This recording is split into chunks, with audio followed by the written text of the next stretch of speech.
나는 빛이요. 예수님이 하신 말씀입니다. 오늘은 기원에 대한 말씀입니다. 조금 어려울 수도 있습니다. 그러나 딱딱한 음식도 잘 드시기를 바라고 하나님이 성령을 통해 깨우쳐 주실 줄 믿습니다. 약간 이상한 말을 해도 이해하십시오. 기원에 관한 문제입니다. 기원에 대한 것은 사람들이 모릅니다. 추측은 하지만 기원에 대한 건 모릅니다. 예수님은 빛이라 하셨습니다. 여러분, 빛이 언제 시작됐는가? 성경은 창세기 1장 1절 말씀부터 말하지만 우리는 그 이전에는 그럼 뭐가 있었는가? 과학자들도 모릅니다. 여러분, 지금 이 빛이 어디에서 시작되는 겁니까? 전기 때문이죠. 유치원생들한테 이 빛이 어디에서 시작될까? 하면 저기에 있는 벽에 있는 콘센트에서 시작된다고 할 겁니다. 콘센트에 전기를 꽂으면 거기서부터 이제 빛이 시작되는 거죠. 그렇습니까? 그것은 유치원식의 대답이죠. 콘센트에 전기가 있는 게 아니에요. 이 전선을 따라가면 변전소가 있고, 변전소를 더 거슬러 올라가면 발전소가 있어요. 발전소는 화력, 수력, 풍력, 원자력, 수많은 발전소들이 있어요. 그러나 이 모든 발전소들도 어디로부터 에너지를 받을까요? 수력은 물의 힘이죠. 풍력은 바람의 힘이죠. 화력은 석탄이죠. 또 원자력은 우라늄이죠. 이런 것들은 어디서 왔을까요? 그 기원이 놀랍게도 태양에서 오는 겁니다. 태양에서. 모든 에너지는 태양에서 오는 겁니다. 화력, 석탄 어디서 발생합니까? 여러분, 태양이요, 이 땅을 내리쬐을 때 광합성된 수많은 식물들이 썩어서 땅에 묻히면 그게 석탄이 되는 겁니다. 태양으로부터 오는 겁니다. 풍력, 바람, 높고 낮음, 이 온도차가 어떻게 생기는 겁니까? 태양 때문에 생기는 겁니다. 여러분, 수력, 밀물과 썰물, 이 물의 흐름과 물의 힘, 이 조속감만 어디서 생기는 겁니까? 태양 때문에 생기는 겁니다. 지구가 태양을 돌면서 이 땡기는 원심력으로 인해서 썰물과 밀물이 생기는 거죠.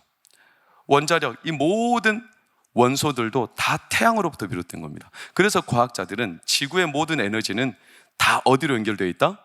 태양으로 연결되어 있다. 그럼 태양은 어디서 시작됐을까요? 여러분, 태양은 뭘로 이루어진 겁니까? 태양은 수소 덩어리입니다. 수소의 융합이죠. 지금 과학 시간이에요. 모르셔도 상관없어요. 그냥 아는 척만 하셔도 돼요. 아무 상관없어요. 저는 기원에 대한 문제를 이야기하다 보니까 이런 설명을 잠시 드리지만, 태양 수소 덩어리예요. 융합되는 거죠. 모든 원소들은 기호의 번호가 있어요. 수소는 1번이에요. 대표적으로 철은 26번이에요. 우라늄은 92번이에요. 그러면 모든 원소는 안정을 추구해요. 가장 안정된 원소는 철 26번이에요. 그러면 철보다 숫자가 낮은 것은 26번까지 되기 위해서 막 자기들끼리 융합을 해요. 융합을. 숫자가 높은 원소들은 자기를 깨야 26이 되니까 우라늄 같은 경우는 파괴, 분열을 시키는 거예요. 핵 분열. 그게 원자력이죠. 우라늄을 분열시키는 거예요. 더 했다가 성도님들 주무실 것 같아서 그만하겠습니다. 태양으로부터 와요. 근데 과학자들이 그럼 태양, 이 수소 융합은 어떻게 가능하냐? 몰라요. 전혀 몰라요. 에너지의 실체가 뭔지 보기는 하는데, 분석은 하는데, 융합된다는 것까지는 알겠는데, 그럼 태양의 수소는 어떻게 융합되어 있는 거야? 몰라요. 우주 만물과 이 천하에 있는 수많은 만상들이 도대체 어디서 비롯된 거냐? 몰라요. 그래서 이들이 나름 이 지구를 해석할 때 기호를 붙인 거예요. 실물로 못 보여주니까. 원소가 안 보이잖아요. 그래서 기호를 붙여준 거예요. 근데 놀랍게도 과학자들은 이 기호로 세상을 설명하는 것을 어디서 공감하며 아냐면, 요한복음 1장 1절 말씀, 태초에 말씀이 계시니라. 이 말씀이 로고스라고 하는데, 로고스는 기호라는 뜻이고 말씀이라는 뜻이죠. 그래서 이건 기독교인만 믿는 게 아니라 과학자들은 요한복음 1장 1절 말씀을 굉장히 공감해요. 맞아, 세상은 기호로 되어 있어. 과학자들은 세상을 분석할 때 기호화시켜요. 로고스로 되어 있는 거다. 놀랍게도 이게 세상의 기원이에요. 말씀. 여러분, 아멘으로 오늘 제가 드리는 이 기원에 대한 말씀, 여러분의 삶의 근본부터 바꿀 줄 저는 확신합니다. 왜냐하면 말씀은 능력이기 때문이고 말씀은 기원이기 때문입니다. 하나님이 태초에 말씀하시면서 세상에 에너지가 생긴 거예요. 이거를 깨닫는다면 얼마나 놀라운 우리의 삶의 세계가 열리는지 몰라요. 말씀, 여러분 누구나 가지고 있죠. 솔직히 말하면 이 성경 서점에 가면 3만 원 주면 삽니다. 그렇습니까? 삽니다. 성경 누구나 돈 주면 살 수 있습니다. 그러나 아무에게나 이 성경 안에 있는 하나님의 말씀의 능력이 드러나진 않습니다. 모두가 성경을 갖고 있다 하여 다 말씀의 능력이 드러나냐? 그렇지 않습니다. 왜요? 어둠에 갇혀 있습니다. 어둠에 갇혀 있죠. 말씀이 닫혀 있습니다. 말씀이 기원이고 과학자들도 그 기원이 뭔지 궁구하다가 분명히 이 세상은 기호로 태초에 말씀 로고스가 있었구나, 이 기호, 이 말씀의 기원이 있구나, 이걸 누구나 다 인정하는 세상 물리학자들도, 양자 역학을 다루는 사람들도 다 인정하는데, 인정을 하지만 말씀의 능력을 경험하지 못하는 이유는 그들이 영적으로 어둠에 쌓여있기 때문에 그렇죠. 여러분, 오늘 말씀을 들을 때 저는 기원에 대한 말씀을 나누며 긴 시간이 아니라 제가 핵심 요지만 전하겠지만 성령께서 우리의 마음을 집어살피시고 그 안에서 빛을 여셔서 우리 가운데 어둠을 걷어내시고 하나님의 빛으로 비추사 말씀이 열리기를 예수 이름으로 축원합니다. 어둠에 쌓인 성도들, 어둠에 쌓인 사람들을 위하여 예수님이 이 땅에 오셨습니다. 그래서 8장 12절에 뭐라고 하냐? 나는 세상의 빛이다. 그냥 밝게 빛나는 빛이 아니라 열로 왔다는 거예요. 어둠에 쌓인 사람들을 열로 왔다. 나는 빛이니 어둠에 다니지 아니하고 나를 믿는 자는 생명의 빛을 얻으리라. 할렐루야. 이거죠. 세상 원래 어둠에 쌓였어요. 창세기 1장에 나오죠. 세상이 땅이 혼돈하고 공허하며 흑암이 깊음 위에 있었다. 아무것도 느끼거나 질서가 없는 그런 어둠 가운데, 깊은 어둠. 그런데 그 어둠에 하나님이 말씀하시니 태초에 빛이 있었어요. 빛. 그 빛이 누구냐면 예수 그리스도다. 그런데 사람들은 자기들이 어둠에 쌓인 줄 안다, 모른다? 몰라요. 왜? 우리가 보고 듣는 식자하는 것들이 있거든요. 내가 글을 알아요. 내가 누리는 게 있어요. 나 돈 있어요, 제법. 사회적인 신분도 있어요. 내가 경험이 얼마나 많은데요. 내가 문명사회에 살고 있는데요. 내가 무슨 어둠이에요? 어둠은 저기 제3, 4개 국가, 글도 모르는 무식자들, 눈이 진짜 안 보이는 사람들, 이런 사람들이 어둠에 있지. 무슨 죄가 어둠에 있어요? 그럴까요?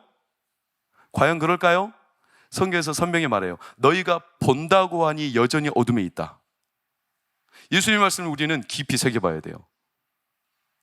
어둠에 있는 사람이 누굴까요? 어둠에 있는 사람은 특징이 있어요. 그게 뭐냐? 자기가 어둠에 있다는 것을 전혀 인정하지 못해요. 그래서 잡아떼요. 덮어 씌워요.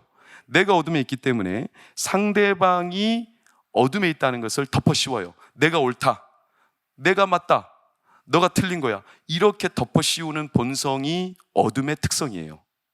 오늘 요한복음 8장과 9장은 예수 그리스도가 세상에 빛으로 오신 것을 증거하며 딱딱한 껍질로 쌓인 두 가지 사건이 있는데, 두 사건은 제가 다 설명하지 못합니다. 시간이 없어. 대표적인 사건이죠. 간음하다가 현장에서 잡힌 여인의 사건, 아시면 좋겠습니다. 모르신다면 요한복음 8장을 꼭 나중에 가서 읽으십시오. 요한복음 9장은 날 때부터 소경된 자, 이 두 사건이 나는 세상의 빛이다라는 예수님의 말씀을 전후로 딱 싸고 있어요. 근데 이 사건은 공통점이 있는데 그게 뭐냐면 어둠에 쌓인 사건들이에요.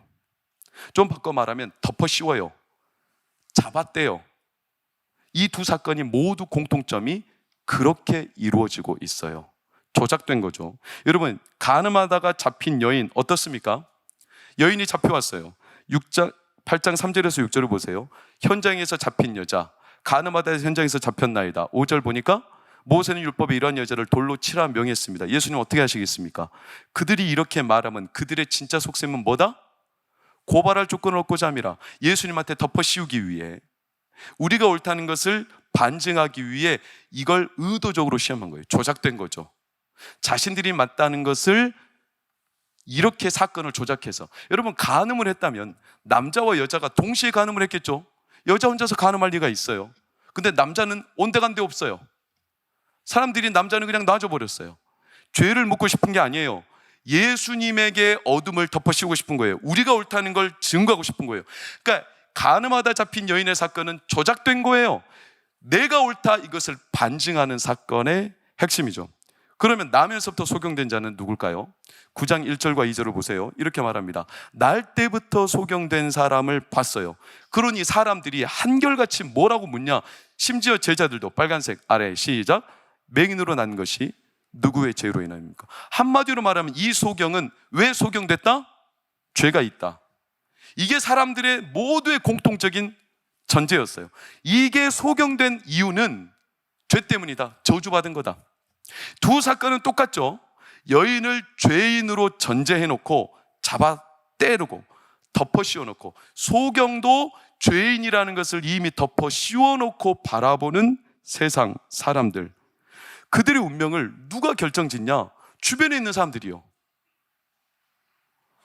주변에 있는 사람들이, 사회적으로 좀 신분이 있고 돈이 좀 있고 명망이 있는 사람들이, 그래서 남들에게 입심이 좀 통하는 사람들이 그 사람들에게 잡아떼고 덮어 씌우는 거예요. 얼마나 놀랍습니까? 이게 어떻게 가능할까? 예수님이 말씀하셨어요. 14절에 답을 주셨죠. 뭐라고 하십니까?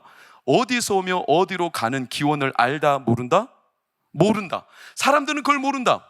이 여자의 기원을 모른다. 이 소경의 기원을 모른다. 그러니 누구도 이렇다 저렇다 말 못하니까 힘 있는 사람이 이렇다고 하면 이런 거예요. 그렇습니까? 바리새인들이, 종교 지도자들이, 야, 다른 거 따질 필요 없어, 이 여자는 원래 죄인이야, 이 소경은 원래 죄인이야, 그렇게 말하면 그렇게 덮어 씌울 수 있는 거예요. 왜? 누구도 어디서 와서 어디로 가는지 모르기 때문에, 아무 말을 할 수 없기 때문에. 그래서 잡아떼는 거죠. 예수님이 그들에게 말씀하세요. 15절, 너희는 뭐로 판단한다? 육체로 판단한다. 한마디로 말하면 그 사람의 자격, 신분, 돈이 많냐, 그 사람의 신분이 뭐냐, 그 사람이 육체적으로 자랑할 거리가 있냐 없냐, 좀 허름하고 못나고 못 배우고 없는 사람이면 함부로 그 사람의 운명을 사람들이 결정짓는다는 거예요. 이게 어둠의 특징이에요. 어둠은 덮어 씌워요. 그리고 잡아떼요. 원래 죄인이래요. 원래 그렇게 살 수밖에 없는 사람, 운명론이죠. 운명론. 이게 어둠의 특징이에요. 지금 여인과 소경을 둘러싸고 그들을 판단하고 있는 사람들의 눈이 그래요. 세상의 판단, 사람들의 판단. 그들은요, 기원이 어디 있는지 몰라요. 이것을 빌미 삼아 덮어 씌우는 거예요. 심지어 마태복음 23장 16절은 그들에 대해서 예수님이 경고하셨어요. 뭐라고? 눈먼 인도자라고 했어요. 자기들이 눈이 멀었는데 자기들이 눈이 멀었다는 것을 들킬까 봐 남들에게 덮어 씌운다는 거예요. 심지어 예수님 뭐라고 말씀하셨냐? 너희들은 너희들이 하나님의 빛에 들어가지 못하면서도 남이 하나님의 빛에 들어가는 것까지도 막는 자들이다. 이렇게 말씀하셨어요. 아주 날카롭게. 소경이 소경을 인도하는 거죠. 개들 아시죠? 바닷개. 개가 열심히 옆으로 걸어가지 않습니까? 바닷개들이.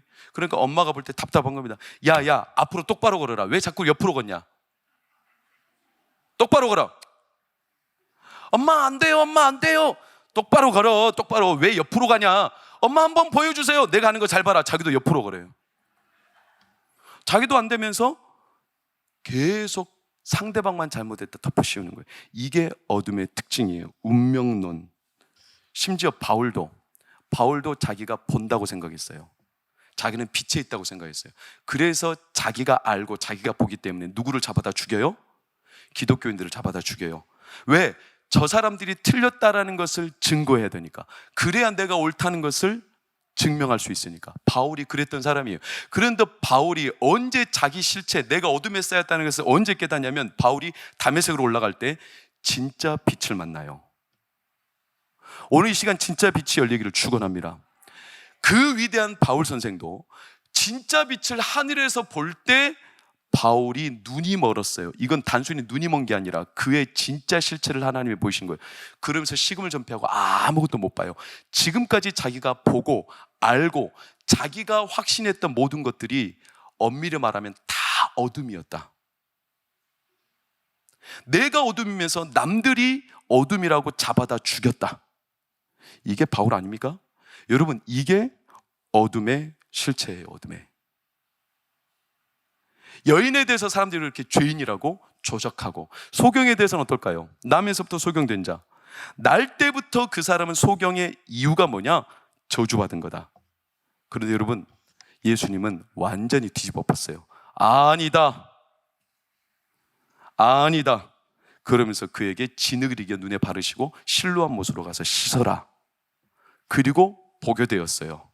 여러분, 소경이 나으면서부터 사람들이 평가하기를 저 사람은 죄인이야, 저 사람은 원래 저렇게 살다가 죽을 거야, 저 사람은 운명이 그래, 이렇게 그 사람에 대한 평가가 완전히 결정지어진 어둠이었는데, 이 소경이 눈을 열면 사람들이 이제 어떻게 해야 되겠어요? 인정해야 되겠죠. 아, 저 사람은 죄인이 아니야. 맞습니까? 왜? 눈을 열었으니까.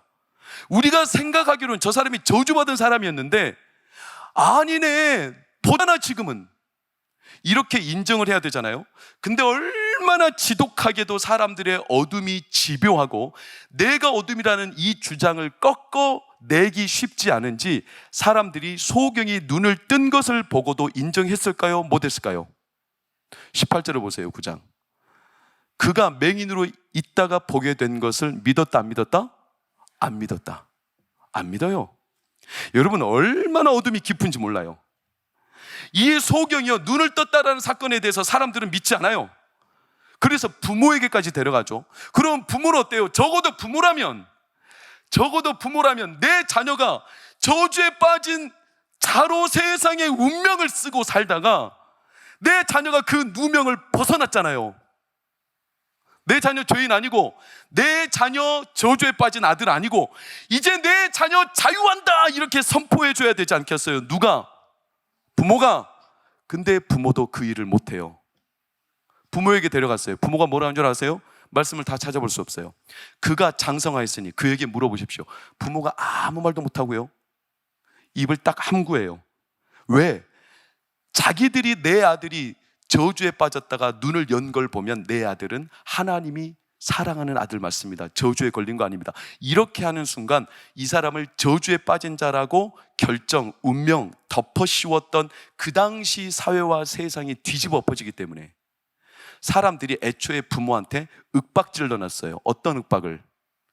요한복음에 나와요. 당시에 예수 그리스도를 빛으로 메시아로 고백하는 자마다 출교하기로 결의하였습니다. 출교가 뭔지 아세요? 생업을 다 박탈시킨다는 거예요. 생계를 다 박탈시킨다는 거예요. 그 지역 사회에서 매장시켜버리겠다는 거예요. 부모가 두려운 거예요. 자기 눈 뜨고 자기 아들이 눈을 떠 일어났는데 그걸 말을 못해요. 이 정도로 세상의 어둠의 영이 깊어요. 여러분, 이것을 요한은 요한복음 1장부터 쭉 말했어요. 세상의 어둠에 빛이 비추되 어둠이 깨닫지 못하더라. 아무리 비춰도 참빛 곧 세상에 와서 각 사람에게 비추는 빛이 있었나니 그가 세상에 계셨음에 세상이 그로 말미암아 지은 바 되었으되 세상은 그를 알지 못하더라. 왜냐?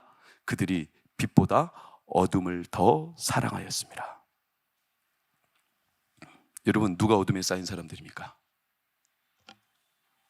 누가 어둠에 쌓인 사람들입니까? 못 보는 자입니까? 못 배운 자입니까?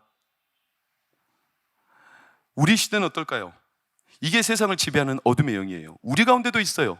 어둠의 영, 마귀의 영, 사단의 영은 지금도 우리 가운데 역사하고 통치하죠. 운명론이죠. 세상이 바라보는 판단이에요. 뭐라고? 그렇게 살 수밖에 없다는 거예요. 그렇게 태어났다는 거죠. 기원을 누구도 말을 못하니까 저 사람이 왜 저렇게 망가져 있는 거야? 저 사람이 왜 저렇게 비참하게 살아야 돼?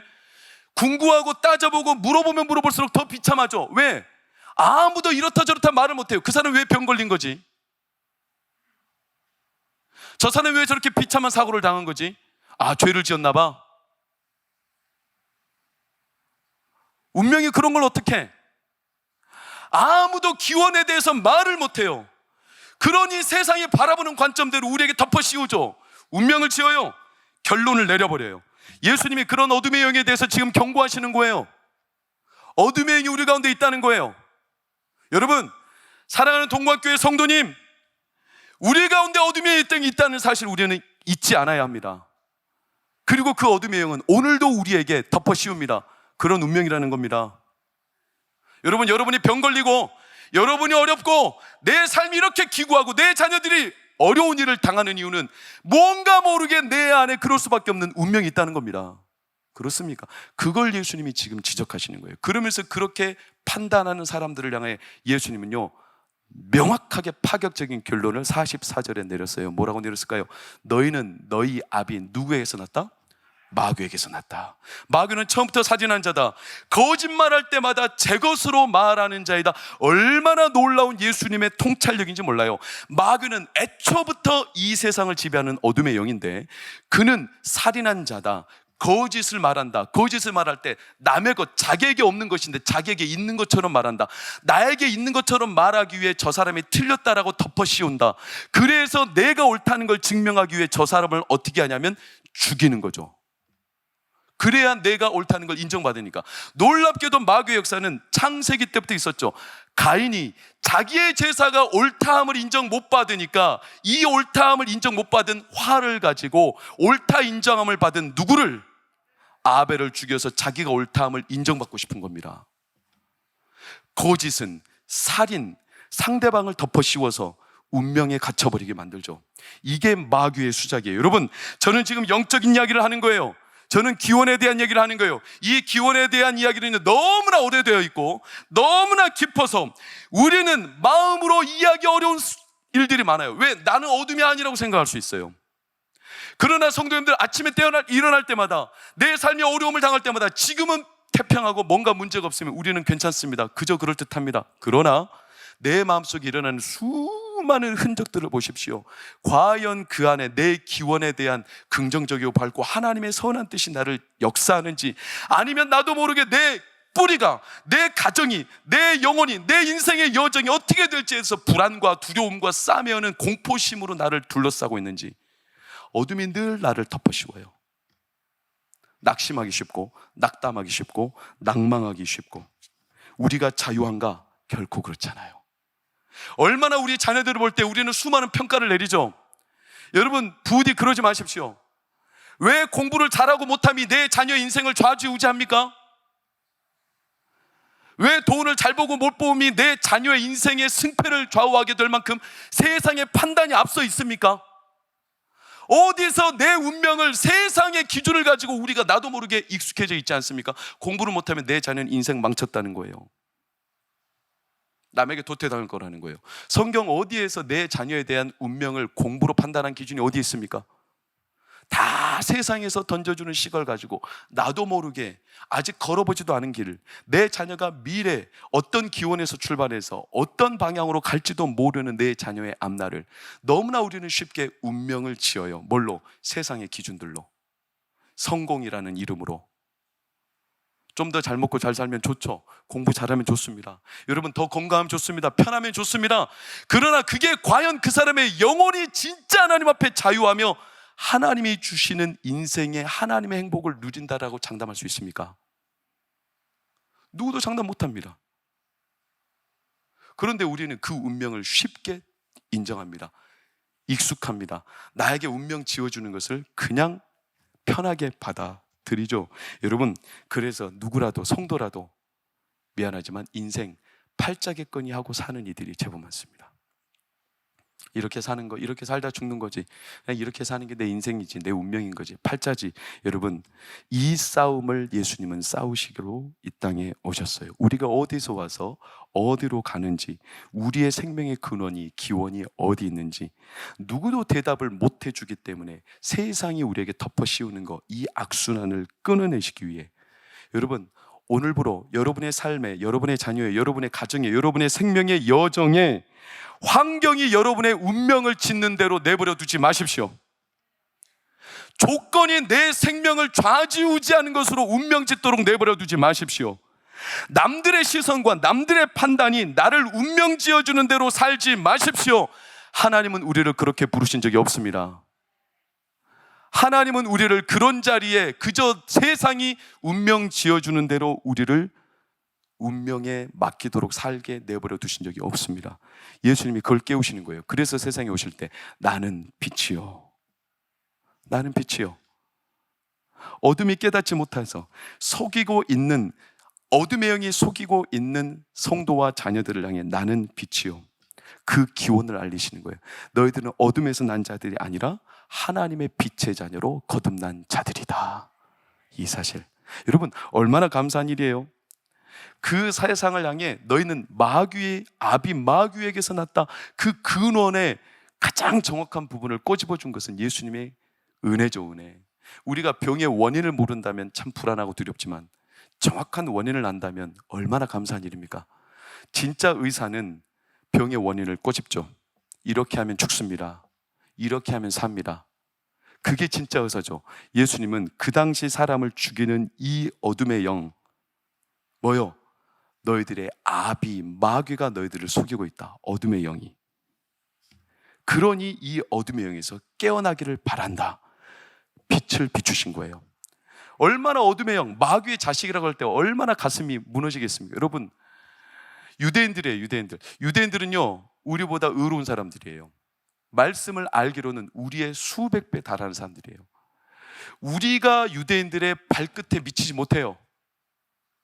유대인들은 대단한 사람들이에요. 그런데 그런 사람들을 향해 너희들의 아비는 마귀다. 얼마나 듣기 싫어요. 얼마나 혐오스러워요. 이걸 받아들일 수 있겠어요?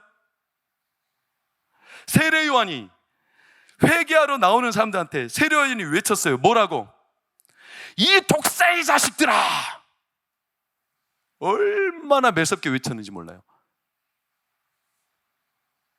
여러분 옆에 계신 분들에게 말해보세요. 이 독사의 자식아. 그게 우리한테 과연 마음에 들어오겠어요? 그런데요, 이렇게 말씀하시는 이유는 감사한 거예요. 그 어둠의 영을 끄집어내시는 거예요. 여러분, 미국 뉴욕시에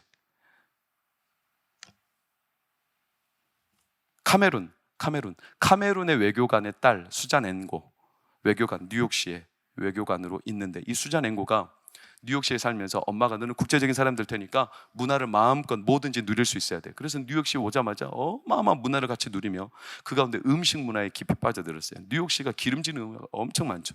기름진 음식을 먹다 보니까 몸이 점점 불기 시작했어요. 50kg가 쪘어요. 그러니까 자기 몸을 가눌 수가 없어요. 그런데 저녁에 7개, 8개씩 치즈버거를 먹어야 잠이 드는 여인이니 얼마나 괴롭습니까? 그런데 이걸 절단할 수가 없어요. 그대로 자기는 살다가 이렇게 비만에 빠져 죽어가는데 어느 날 또 치즈버거를 살기 위해 햄버거가 앞에 서 있어요. 근데 뒤에서 참 한국인들이 대단합니다. 한국 할머니들, 욕쟁이 할머니들 있죠? 눈치 안 보고 말씀해 주시는. 우리 같으면 그렇게 말 못해요. 이 욕쟁이 할머니가 뒤에서 이 수잔 앵고한테 외쳤어요. 의역하면 넌 뚱뚱해. 그렇게 먹으면 안 돼. 평소 같았으면 얼마나 자존심 상합니까? 얼마나 욕하고 싶겠습니까? 그런데 그날따라 이 할머니의 말이 너무나 달갑게 느껴지더래요. 그럼 제가 어떻게 해야 됩니까? 나를 따라와. 한남마트에 데려갔어요. 한국인 마트, K마트. 그래서 코리안 푸드를 소개하기 시작했어요. 김치, 발효식품. 이 음식을 소개하며 이 음식을 향유하는 순간부터 몸무게가 50kg 쭉 줄었어요. 그녀는 이렇게 간증해요. 내 인생에 그 할머니의 욕이 나에게 인생의 터닝포인트가 되었다. 신기하죠? 여러분, 변화와 하나님의 역사가 일어나는 지점이 있어요. 모든 예배와 모든 말씀이 선포되는 지점은 하나님의 영이 감동하여서 일하시는 지점입니다. 그런데 그때 하나님의 은혜로 변화를 경험하는 사람들의 특징이 있어요. 사랑하는 여러분, 변화를 경험하기를 예수 이름으로 축원합니다. 내 삶에 운명처럼 가두고 있는 어둠이 깨지고 성령께서 이 시간 나를 변화시키시며 내 가정과 내 영혼과 내 삶과 내 육체를 완전히 새롭게 하시기를 원하십니까? 한 가지 특징이 있어요. 그게 뭔지 아세요? 하나님의 말씀이 선포될 때 예수님이 그렇게 날카롭게 독사의 자식들아 너희는 너희 아비 마귀에서 났다고 말해도 그 말씀이 나에게 달갑게 들린다면 그 사람은 은혜가 시작되고 있는 겁니다. 말씀이 나에게 달갑게 들려지고 그 말씀이 내 마음에 아멘 아멘 하면서 마음으로 믿어지고 나에게 너무나 송일꽃처럼 달게 느껴지고 받아들여지고 있다면 여러분 안에 하나님이 역사하고 계십니다. 성경에는 늘 그랬습니다. 상에서 떨어지는 이 빵 부스러기 내가 내 자녀에게 줄 떡을 개들에게 던짐이 마땅하지 않도다. 수로보니게 여인에게 한마디로 예수님은 개 같은 여자라고 말했지만 여인은 뭐라고 말합니까? 맞습니다. 그러나 개 같은 사람이라도 주인의 상에서 떨어지는 말씀을 먹습니다. 그 말씀을 사모하여 여인은 간구했죠. 얼마나 달갑게 들었는지 몰라요. 한나는요 엘리 제사장이 너는 술 취한 여자야, 방탕함을 멈춰라 했을 때 한나는 엘리 제사장의 말을 곱잖게 듣지 않고 얼마나 아멘하며 주여 주의 뜻대로 이루어지이다. 그러자 어둠을 깨고 그 시대 빛의 자녀인 사무엘이 등장했어요. 여러분, 심지어 헤롯 왕도, 예수 그리스도를 제대로 믿지 않던 헤롯 왕, 마가복음 6장 20절을 보세요. 그도 세례 요한이 말할 때마다 뭐라고 말하냐면 그가요 달갑게 들었더라. 달갑게, 괴로워하면서도 하나님의 말씀을 달갑게 들음이러라. 이게 성령이 주시는 은혜예요. 늘 하나님의 말씀이 선포되고 영이 임재하고 영이 통치하는 순간마다 하나님은 오늘도 어둠에 쌓인 성도들을 끄집어내시며 살리시며 회복하시며 일으키시며 하나님의 말씀으로 하나님의 권능을 드러내시는데, 내 어둠에 쌓인 수많은 운명과 같은 껍질들을 깨시고 성령께서 우리 가운데 일하실 때 성도들의 마음속에 하나님의 말씀이 달고 달갑게 나에게 주시는 말씀으로, 그 말씀이 책망이든지 기쁨이든지 선포든지 나에게 어떤 말씀이든지 주여 믿습니다, 아멘, 할렐루야, 주의 말씀대로 이루어지기를 원하나이다. 이 말씀대로 하나님 앞에 마음이 열리는 자들은 이미 성령께서 그 안에서 역사하시는 겁니다. 그런 이들을 향하여 예수 그리스도가 너희 아비는 마귀다 라고 말해도 이게 얼마나 감사한 일입니까? 놀랍게도 14절은 뭐라고 말합니까? 30절 그들 가운데 누군가는 믿는 사람들이 있었다는 거예요. 왠 줄 아십니까? 성령께서 그 자리에 함께 하십니다. 성령이 빛을 비추십니다. 놀랍게도 성령이 하시는 사역 가운데 제일 위대한 사역이 뭐냐면 우리 마음에 빛을 비추십니다. 그것을 어려운 신학적인 용어로 조명 그럽니다. 일루나치오, 조명, 비추시다. 어둠에 겹겹이 쌓여있는 성도들의 심령에 하나님의 빛으로 깨시고 그의 심령에 말씀을 대시고 말씀을 검으로 활용하시는 성령께서 오늘도 내 영혼에 덕지덕지 붙어있는 수많은 영혼의 어둠의 영들을 성령께서 다 걸러내시고 제거하여 주십니다. 그리고 우리 가운데 성령께서 빛을 비추시죠. 얼마나 놀랍습니까? 빛이 비추면 우리 영혼에 하나님의 살아 움직이는 역사가 일어나요. 하나님의 맛을 보게 되어 있어요. 살아납니다. 속살을 맛보기 위해서는 껍질이 깨져야 되는 거죠. 이 여인에게 둘러싸인 저주, 소경이 나면서부터 죄인이라는 저주, 이렇게 덮어쓰고 운명처럼 가두어진 그 중심에서 예수님이 나는 세상의 빛이다 말씀하시며 그들 안에 하나님의 말씀이 선포될 때 그들이 살아나는 역사, 이것이 성령이 임하여 행하시는 일이에요. 사랑하는 여러분, 이게 오늘 이 예배 가운데도 여실히 드러남을 저는 확신합니다. 왜요? 하나님의 성령께서는 어둠의 영을 깨고 말씀과 우리의 심령을 하나 되게 하십니다. 제가 말씀드렸죠. 이 성경은요 서점에 가면 36,000원이면 다 살 수 있습니다. 아니요, 요즘에는요 공공기관이나 기독교 단체에 가면 공짜로도 얻습니다. 이 성경을 구매할 때 어떤 판매자도 당신이 그리스도인인지 묻지 않습니다. 불신자도 성경을 살 수 있습니다. 거듭나지 않은 사람도 성경 갖고 있습니다. 그러나 이 성경 안에서 드러나는 하나님의 능력은, 하나님의 그 말씀의 능력은 판매되는 게 아닙니다. 모두에게 판매되는 게 아닙니다. 여러분, 말씀의 능력은 내 안에 성령이 내 마음과 말씀을 일치시켜 말씀이 나의 삶으로 들어오고 말씀이 내 마음에 깊이 하나 되어 내 말씀이 될 때 그 말씀을 아멘하며 덥석 내가 믿음으로 기뻐하며 즐거워하며 내 영혼에 그 말씀이 떨어질 때 성령님은 말씀 그대로 역사하십니다. 사랑하는 여러분, 오늘 하나님께서 우리 가운데 그 역사를 드러내십니다. 모두가 말씀을 갖고 있지만 모두가 능력을 경험하지는 않습니다. 그러나 오늘 이 시간에도 성령께서는 말씀을 통해 성령의 역사를 우리 가운데 나타내십니다. 사랑하는 여러분, 언제까지 세상이 바라보는 눈과 사람들이 나에게 덮어 씌운 그 운명, 어둠, 판단, 나를 향한 덮어 씌워진 수많은 그 평가로 인생을 살아야 되겠습니까? 언제까지? 누가 내가 병 걸린 걸, 누가 내 가정이 이렇게 어려운 걸, 내 인생이 이렇게 찌그러져 있는 걸, 어느 누가 뭐라고 하는 거, 그것 때문에 우리가 평가받고 그걸로 인하여 내 삶이 운명지어졌다, 이렇게 사시겠습니까? 하나님은 그렇게 우리를 부르신 적이 없어요. 말씀을 믿는다는 것은, 우리가 말씀을 믿는다는 것은 이전에는 내가 진노와 저주와 어둠에 빠져 있었던 자인다 할지라도 오늘 이 시간 그 성령이 내 안에 말씀을 통하여 빛을 비추실 때, 이제 나는 오늘 이 시간 우리의 생명의 기원이신 예수 그리스도와 하나님의 말씀과 그 생명과 연결되는 자리가 바로 오늘 이 시간입니다. 그게 말씀을 믿는 자에게 일어나는 변화입니다. 변화. 여러분, 그게 내일도 아니고 다음 주도 아니고 언젠가가 아니라 오늘 이 시간 일어나는 하나님의 역사입니다. 여러분, 그러니 예배는요 항상 하나님의 역사가 일어나죠. 말씀이 선포될 때 우리 가운데 어둠이 영이 떠나고 귀신 들림이 멈추고 우리 가운데 모든 악한 세력이, 나를 병들게 하는 수많은 악의 세력이 예수 이름과 말씀의 능력 앞에 끊어집니다. 멈춥니다. 그리고 하나님 그 권능을 드러내시는 겁니다.